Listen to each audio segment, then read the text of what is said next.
Глава 6.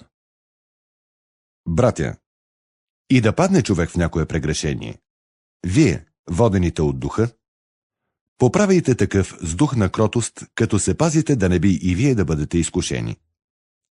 Един друг се подкрепяйте в изпитанията и така да изпълните Христовия закон. Защото който смята себе си за нещо, макар и да е нищо, той себе си мами. Нека всеки изпитва делата си. Тогава той ще се гордее сам пред себе си, а не пред други го, защото всеки ще понесе своето бреме. Наставляваният в Божието Слово да дели всички блага с онзи, който го наставлява. Не дейте се лъга. С Бога не можеш да се подиграеш. Каквото посее човек, това и ще пожене. Който сее в плътта си, от плътта ще пожене тление. А който сее в духа, от духа ще пожене вечен живот.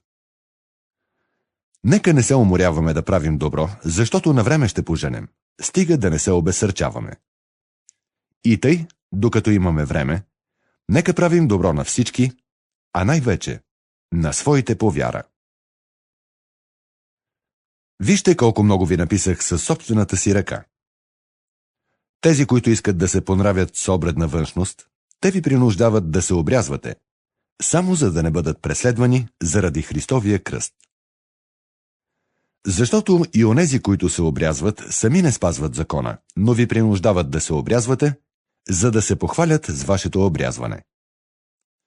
А на мене да не ми дава Господ да се хваля, освен с кръста на нашия Господ Иисус Христос, чрез който за мене светът е разпнат и аз за света. Защото за последователите на Иисус Христос нито обрязването има някаква сила, нито необрязването, а новото творение. На онези, които следват това правило, мир и милост на тях и на Божия Израил. И нека вече никой не ми създава грижи, защото аз нося на тялото си раните на Господ Иисус. Благодатта на нашия Господ Иисус Христос да бъде с вашия дух, братя. Амин.